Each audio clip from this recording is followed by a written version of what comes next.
سب سے پہلے تو جی یہ کہ چیف جسٹس صاحب سپریم کورٹ آف پاکستان نے یہ ہمیں میڈیا کے ذریعے پتہ چلا کہ ہم کسی بھی ادارے کو وہ نہ کریں، بلیم نہ کریں، اور کسی انڈیویجول سے کوئی پرابلم ہے اور کسی نے کوئی غلطی کی اس کو پوائنٹ آؤٹ کریں. تو میں تو کسی کی غلطی کی بات میں نے تب بھی نہیں کی تھی، اس سے پہلے بھی نہیں کی تھی. جنہوں نے باتیں کی وہ میں آگے چل کے آپ کو بتاؤں گا. تھوڑا سا ٹائم ایوان کا لوں گا. اب مجھے آپ ایک بات بتائیں میڈم کہ میں تو بات ہمیشہ کرتا ہوں ٹھوس اور پختہ بات کرتا ہوں اور شواہد کے ساتھ بات کرتا ہوں.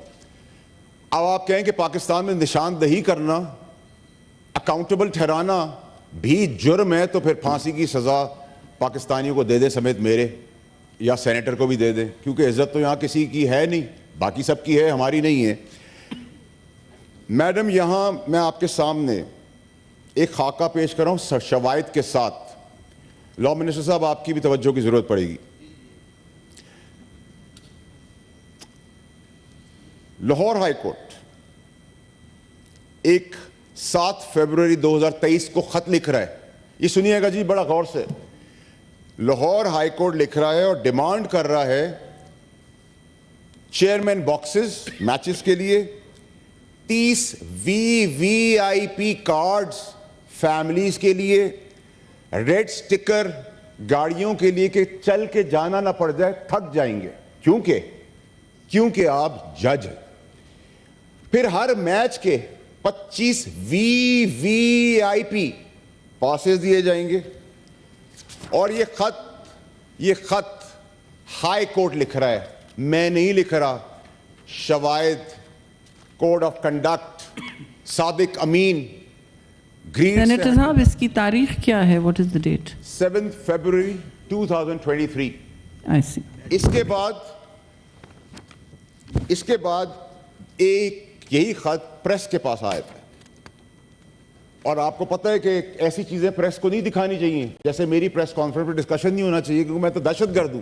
میں نے پاکستان کی سلامتی کے اوپر بات کر دی ہے، کسی پہ حملہ کر دیا ہے، تو آپ پریس کانفرنس کی طرح میڈیا کو نہ کریں. تو میڈیا کا پریشر آیا تو پھر یہی ہائی کورٹ جواب میں لکھتا ہے کہ ہم سے یہ غلطی ہو گئی. اب اس پیپر کے بعد، ہائی کورٹ کے پیپر کے بعد، اس جج صاحب کو مس کانڈکٹ کو صادق اور امین کے زمرے میں لا کر جو جج لاکھوں غریبوں کی قسمت کے فیصلے نہیں کر رہا، اس کے پاس ٹائم ہے کہ 30 passes VIP along with red sticker for their cars تاکہ واک نہ کرنی پڑے.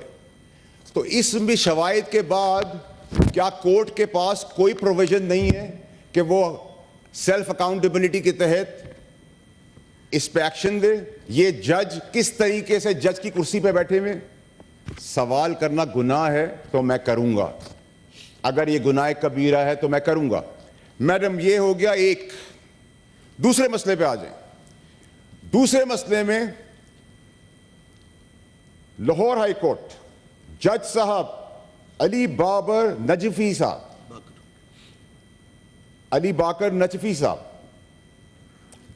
لیٹر کے تھرو، یہ لیٹر ہائی کورٹ کا لیٹر ہے، کہتے ہیں میرے بیٹے کو سید محمد علی نے امریکہ جانا ہے وایا ابو دھابی. فورن آفس کو لکھا جا رہا ہے، جج صاحب لکھ رہے ہیں کہ جی میرے بیٹے کو VIP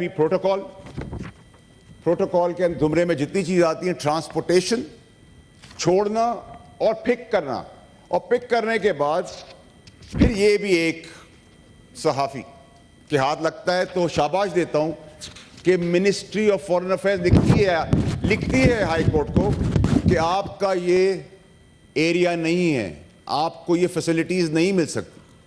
اب آپ مجھے یہ بتائیں کہ اگر جج سپیریئر کورٹس کے اپنے لیٹر ہیڈ پر انصاف تو نہیں دے پا رہے، لیکن اپنے پرکس، پریولیجز، اپنی رسپانسبلٹی کے دائرہ کار سے باہر نکل کر یہ کام کر رہے ہیں، میں سمجھتا ہوں کہ یہ کیسے پاسبل ہے کہ ایک جج کے پاس اتنا ٹائم ہو. اور کیا اسکیپ گوٹ آپ رجسٹرار کو بنائیں گے اس کے اندر؟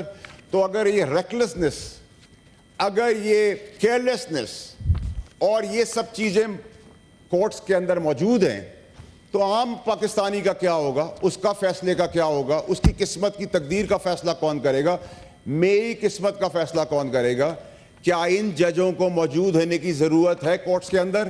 اس میں کتنی دیر کا کام ہے؟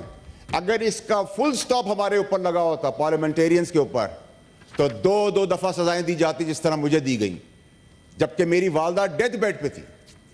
لیکن اس پہ کوئی ایکشن نہیں ہوتا. جسٹس منصور علی شاہ صاحب نے ہمیں لائٹ ان دا ٹنل دکھائی, سیلف اکاؤنٹیبلٹی کی بات کی. آنریبل جسٹس ہے, اور میں آنریبل اسی آدمی کو آگے لگاؤں گا جو اس کو میں آنریبل سمجھتا ہوں. تو آنریبل جسٹس منصور علی شاہ صاحب نے ہمیں لائٹ ان دا ٹنل دکھایا, سیلف اکاؤنٹیبلٹی کی بات کی, صادق اور امین کی بات کی, اپنے پرابلمز بتائے, ہم نے لبیک کہا, ہمیں لگا. اب مجھے میڈم یہ بتائیں, یہ ہاؤس بتائے, یہ پارلیمان مجھے بتائے کہ اس شواہد کے بعد کورٹ نے ایک کیسے ابھی تک اس کے اوپر ایکشن نہیں لیا. تو اکاؤنٹیبلٹی کیا ہے؟ آپ سے سوال ہو تو کنٹیمپٹ, آپ سے غلطی ہو تو مسٹیک. آگے چلیں جی.